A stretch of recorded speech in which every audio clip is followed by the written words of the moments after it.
Welcome to the Ninja Chuan Podcast. My name is Isaac Kamens. This is a bi-weekly podcast where my friend Jess O'Brien and I discuss internal martial arts, Qigong, and meditation.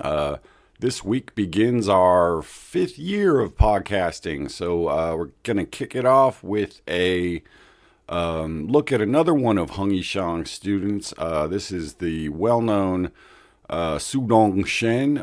Su is quite an impressive character. He's had a very impressive career as a martial artist, and is still kicking and going strong and well into his 70s. So we take a look at a couple of different sources and talk about Su's early life, some of his training with Hung, as well as his training with other people along the way, and his development of his own take on martial arts. So I hope you enjoy the episode. Thanks for listening. Thanks for sticking with us. Thanks for supporting us, and take care of yourselves. In today's episode, we're going to continue our discussion of martial arts in Taiwan, following on the school of Master Hung Yishang, by looking at one of his more famous students, Master Su Dong Chen. And if you've been in Chinese martial arts for a while, you've probably seen his articles and books go by over the years, as well as he's put out tons of videos. And is really well known for his ability to use internal martial arts of China in freestyle and hand-to-hand combat. So there's a number of different publications about him, and all of them show different sides of his teaching and experience. So he comes from Master Hong's school back in the late 60s, early 70s. And we've been talking about that time period quite a bit, and in the Patreon as well, when the school was kind of at its peak. The Kung Fu craze was in full swing. All around the world, people were interested in Chinese martial arts, and the school was thriving with a lot of foreigners were there as well as Chinese people, and there was a lot of fighting going on and hardcore sparring and testing. And I don't know, it's kind of the most recent golden age of Chinese martial arts was in that sort of Bruce Lee era when everybody was kung fu fighting. And so Master Su comes from that same time period, and he was one of the top students at the school. So we thought we'd do a little bit about him.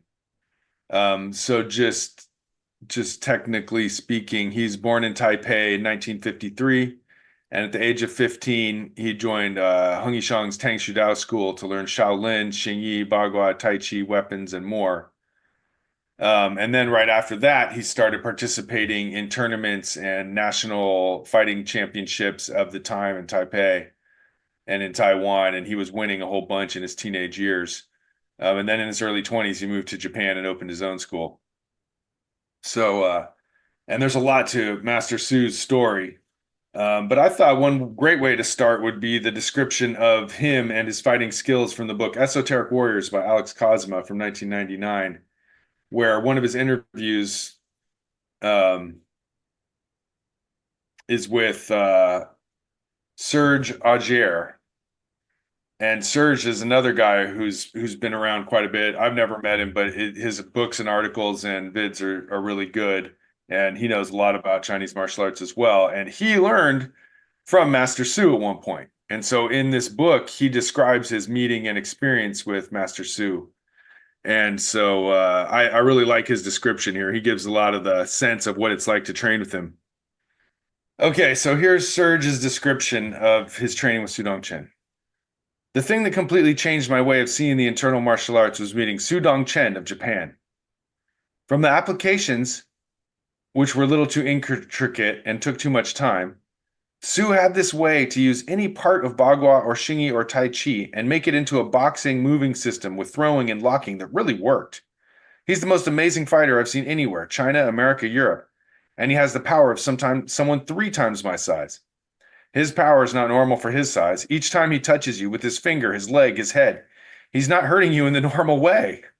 He's amazing, but he is really into the fighting way. He's a real warrior and not too much into the Qigong health aspect. He goes for more of the short, intense life. If he was to meet the Tao, he would kick its butt. So that's gives you a little sense of Su Dong Chen's vibe. And if you hear stories about him or, sort of word on the streets in the Chinese martial arts world, he's known for his toughness, his directness, his strength and speed, and he's a really small guy, like just 5 foot something. He's real small, but according to Serge, he can really pack a punch, and he doesn't hurt you in the normal way. I like that. Funny line, yeah. So he says here, he knows weapons techniques, but he doesn't teach them because as soon as you pick up a weapon, you're not a real warrior. He is excellent at fighting. His attitude towards fear is that you should confront it directly.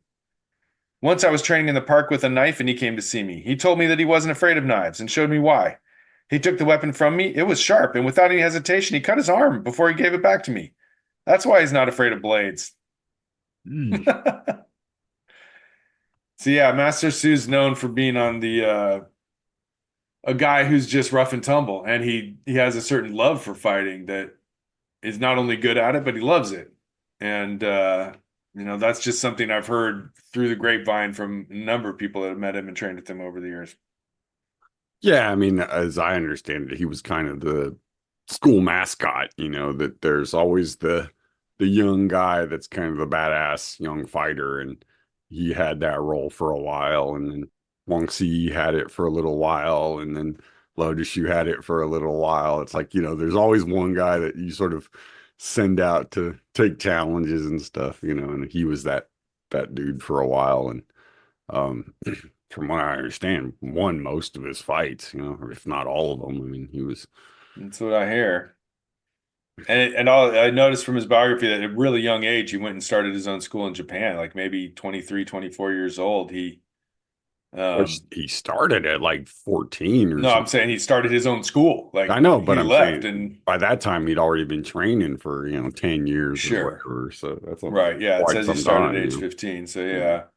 But still, that's awfully young to go to, especially a place with martial arts culture like Japan and open up a school and pretty much put yourself out there. That takes a lot of guts, and it's a pretty ferocious guy from what his Well, reputation. and I think there was a piece of it where um, if you wanted to be you know, successfully financially as a martial artist, Japan was a little easier to do it than uh, Taiwan, just because they had, there was already a culture of, martial arts schools and things like that. So, Yeah, and there's a piece in Blurred Boundaries about it as well that we'll get to. So he says, all of the tricks he gave me and all the long conversations we had, mostly in bars and restaurants, really changed my vision of the internal arts. Su had learned from the Hong family in Taiwan before traveling and training with many people. The big change in his life was meeting the famous Shui Jiao Chinese wrestling master Chang Dongsheng, the creator of Chang's Tai Chi style. This was a big revelation for Su, and what he does now is not even called Bagua or Xingyi since it's too different from these styles. He calls it Essence of Change, and he teaches students in Tokyo. Yeah, so Master Chang's a very interesting character. He's highly influential on the martial arts scene. yeah, we mentioned him in a previous episode where in the Patreon we talked about him and Bruce. So you can look that up if you want The to. challenge match there, Yeah. yes. So Serge ends this story here, it's pretty short, by saying, another time I saw Su demonstrating short power hitting, striking in close range. He showed it on the striking board, and everyone was so used to seeing him perform that they were going, oh yeah, pretty nice. Well, Su got a little angry, and he breathed deeply once or twice really hard, and the hair stood up on his arms. His chi is so strong he can make his hair stand up at will. He hit the striking board, which was being held by this man. The guy took a step back, and you could see he was bleeding. I was wondering how the strike could cut the skin through the board, but no, the strike was so hard that it broke the wood, and the wood cut the surface of the man's hand. That was a real display of Fa Jing. So there you go. Some stories from the All streets, right. giving you a sense of what, Su Dong Chen sort of atmosphere is around him, which is always somewhat electric. And there's just a little edge around him when he appears. So yeah, so I think we can learn more about him from this article in Martial Cultivation Journal, December 2023 special issue published by Alex Cosma's publishing company, uh, Line of Intent. And you can find their stuff on Facebook or on the internet, Line of Intent Publications. And his martial cultivation journal has been really interesting. He published those articles about Baihua's book and his teachings. He's had a bunch of different Chinese martial artists in there. He had articles about Lo De Shu of Taiwan, and so last December he had this article about Su Dong Chen come out, which just gathered a whole bunch of material about Master Su's career and covers a lot of different ground about him. That this starts off it was sort of put some of the materials put together by a guy Anthony Au, who's a martial arts enthusiast from Hong Kong, who's been training his whole life, and he learned about Master Su from the book Esoteric Warriors by Alex Cosma. So he says he first met Master Su back in 2005, and then later got to train with him years later when he returned to Japan. He said, I had a chance to fight with Master Su. About 10 years ago, when I visited him in Taiwan during Chinese New Year, we had drinks for the celebration. We then went back to his home dojo, and he asked me to fight him. I hesitated, as he is the teacher. It felt disrespectful. But he shouted at me, come on! Confronted with him like that, I knew I had a chance to really fight with a real fighting legend, so I had to give it my best shot. However, standing there, I felt there was no way to enter. I mean, there was totally no way I could start my attack, as his hands and legs and eyes were preparing for my offense. I didn't have a chance and felt stuck. Then Master Su shouted again, come on! I just tried to go in front and start an attack. Then Master Su approached with his special steps. And once I touched his hands, he was in control of me and had multiple punches from my body to my chin and face, like meteors. I was trapped against the wall. I couldn't do anything as he was controlling me with his hands, body, and distance. I felt pain in the face, chin, and body. The next day, I went to the toilet and I was bleeding. I went to the hospital to check, and the doctor told me it was internal bleeding, caused by very close-range penetrating attacks. This was my real fight experience with him. He was in his 60s already, but the way he moved and his power was still amazing. He's a very good fighter and a very good teacher, too. He always performs the techniques and movements with real power 5G. He always gives 110%. He always sweats more than the students, testing, and always updating his thinking and method.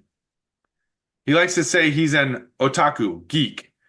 He really dedicated his life to martial arts. He loves it and lives a martial arts life.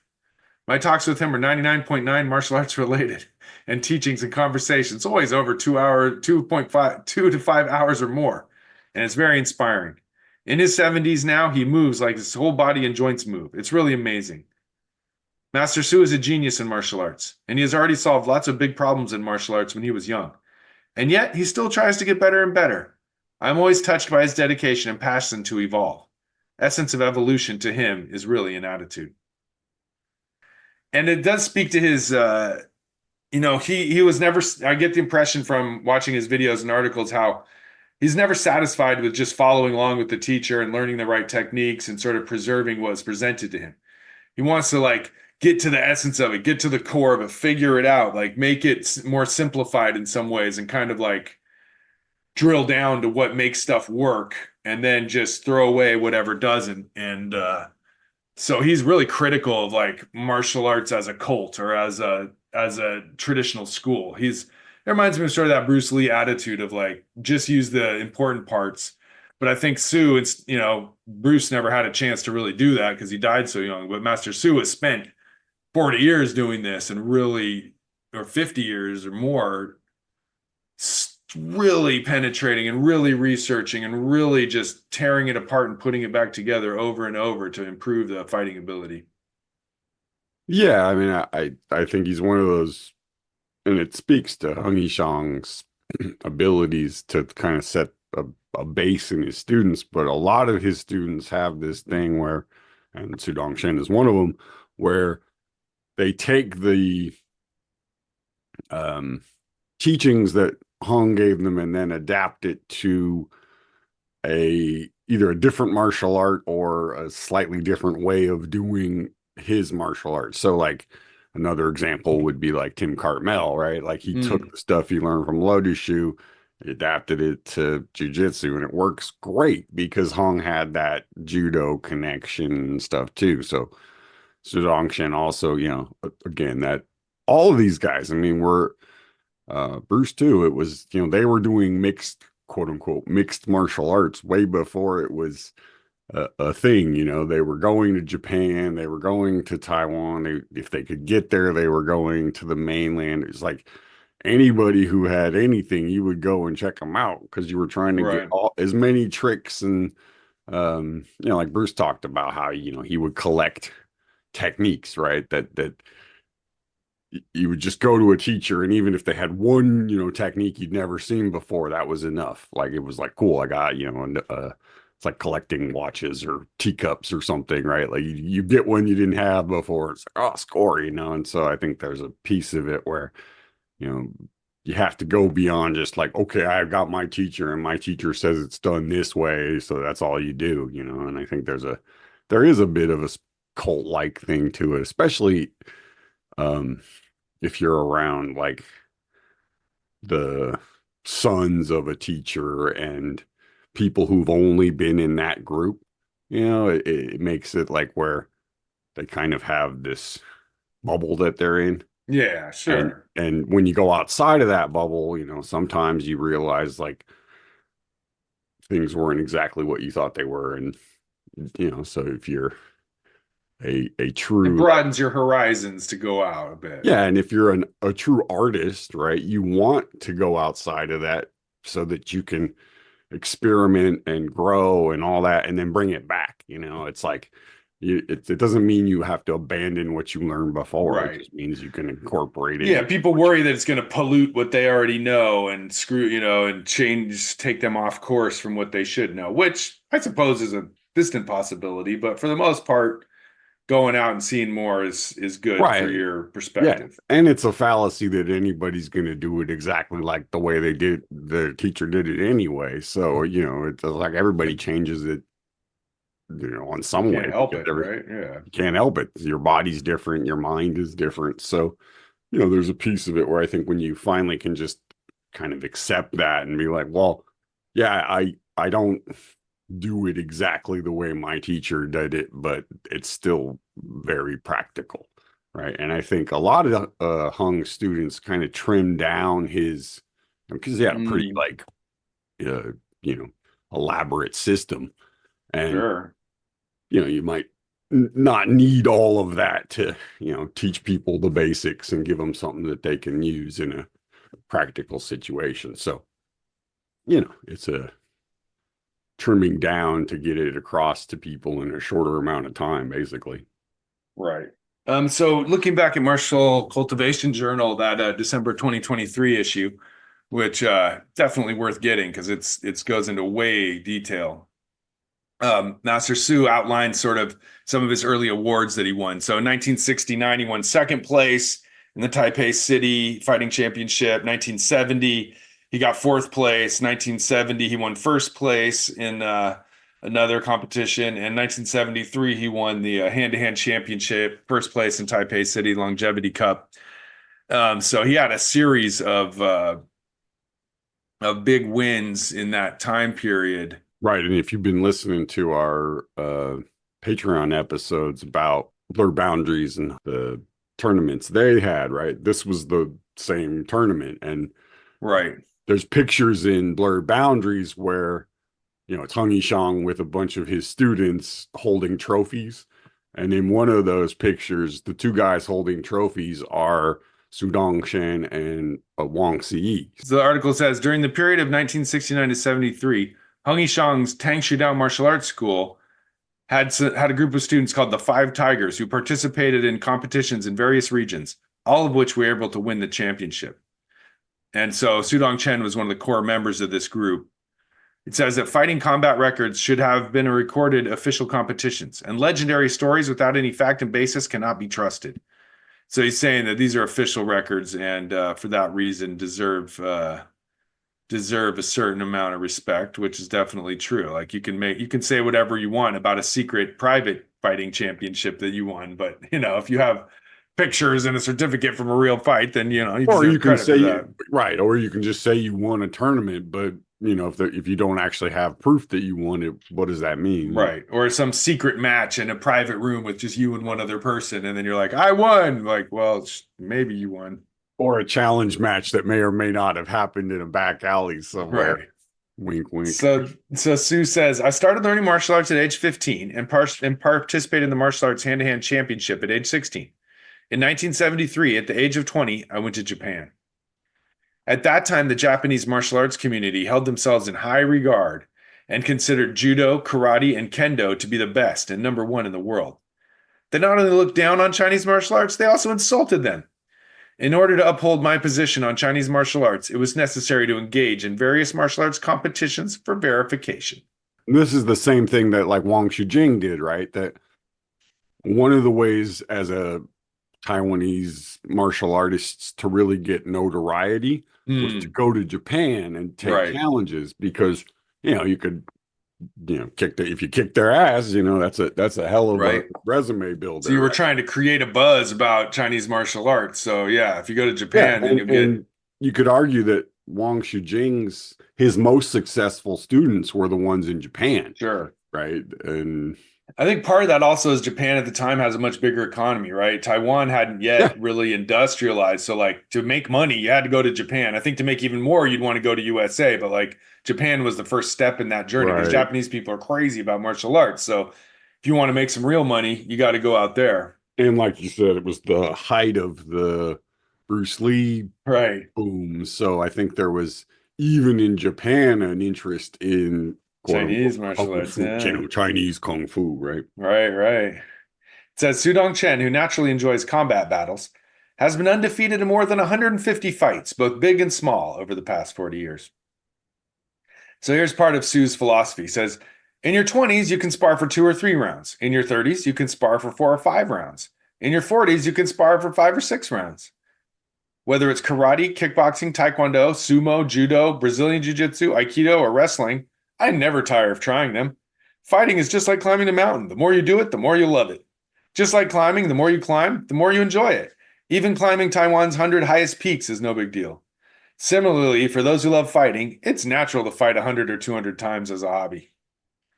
So that's kind of Love his it. approach to life, which is refreshing. It's funny because he says in your 20s you can spar 2 or 3, but in your 40s you can spar for 5 or 6 rounds, which is kind of the opposite of how we normally think of having less endurance as you get older.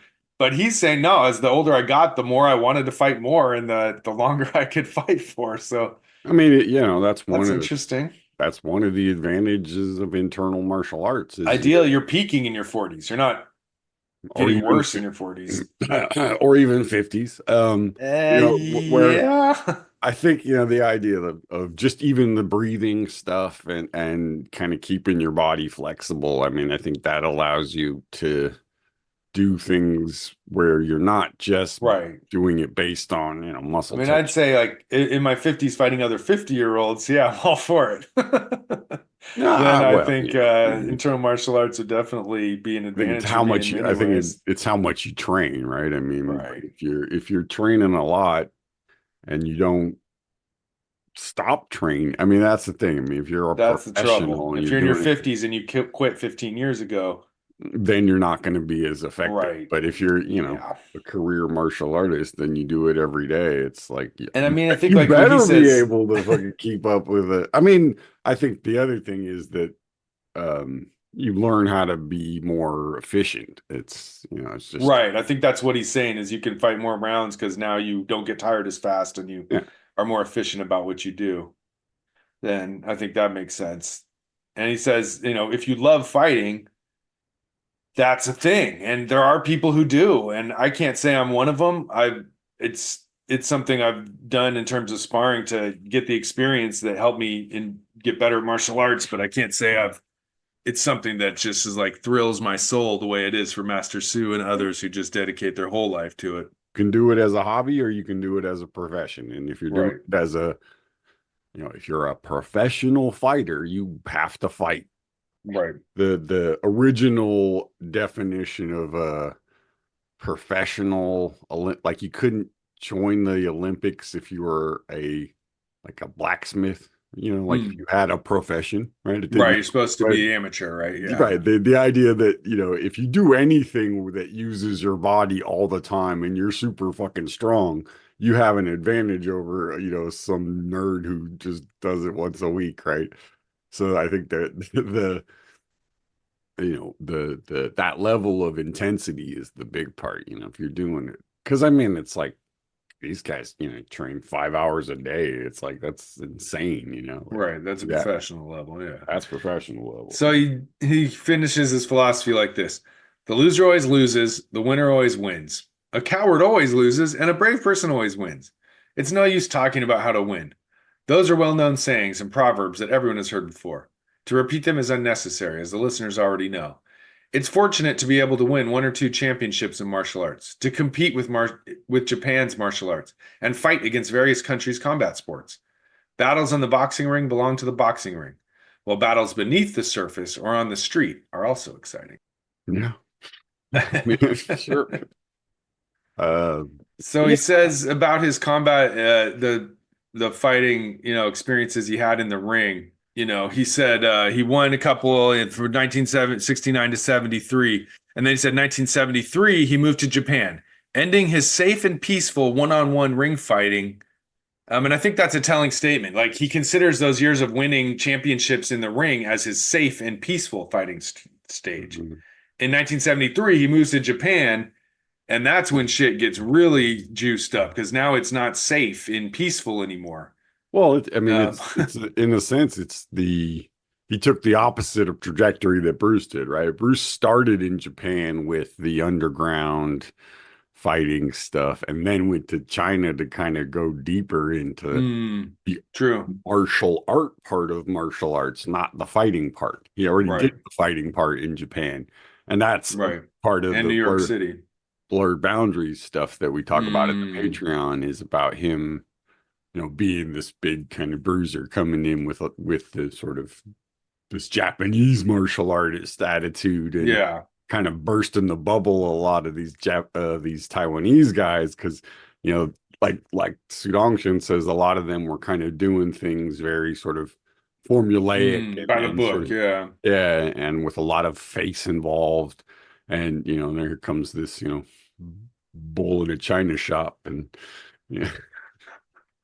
So it's interesting that he went the other way and kind of started with the, as you put it, safe sparring stuff in Taiwan, and then moved more Right. towards the Because yeah, I mean these are full rough and contact tumble. fights. I hardly call them safe and peaceful, but from Master Su's perspective, oh, that was the peaceful, easy stuff because it got a lot harder after that. Well, yeah, I mean, as I understand it, in at that time in Japan, there were still places you could go and underground fighting type of, like betting type of situation Yakuza where, type of stuff. Yeah. yeah, it was organized crime and that you could basically compete and, make a lot of money doing that. So, Right. Yeah, red light district kind of activities that are more frowned upon nowadays. hmm So it says after moving to Japan at age 20, Su Dong Chen focused on teaching Chinese martial arts and studying Japanese ancient martial arts and modern martial arts. He diligently researched Japanese swordsmanship, karate, Shaolin Kempo, Japanese boxing, sumo, judo, aikido, and more. This allowed him to understand his opponents better and complement his own skills. He has fought in over 100 battles and has never been defeated, all in the defense of Chinese martial arts. He has visited and learned from many Japanese martial arts seniors. So it lists all types of different schools that he visited.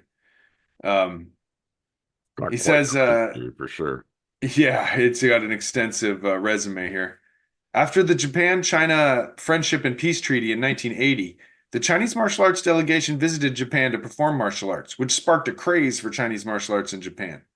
During this peak period of the Japanese economy, hundreds and hundreds of Chinese martial arts teachers went to Japan to make money, resulting in a mixture of genuine and fake teachers. Of course, there were also many famous martial arts teachers who took advantage of this golden opportunity to study Chinese martial arts. During this 10-year craze, Mr. Su Dong Chen met dozens of famous Chinese martial arts teachers as well. So it lists a bunch of the guys that he got to learn from that he talks about more in later parts of the article, as well as the Krav Maga founder Yimi Lichtenfield and Russian military Sistema creator Vladimir Vasilev, and so not just even Chinese masters, but others from outside. Yeah, it sounds like he trained with anybody he get his hands on, Yeah, really. I mean he's pretty much down to go with whoever, whenever, however. Yeah. So that's pretty cool. So early on Japan, he gets himself in some deep shit. At the age of 22, I was the youngest and also an unconventional figure in the world of Chinese martial arts. Because he started the school in Japan at 20 years old. Yeah, that's crazy. That's insane.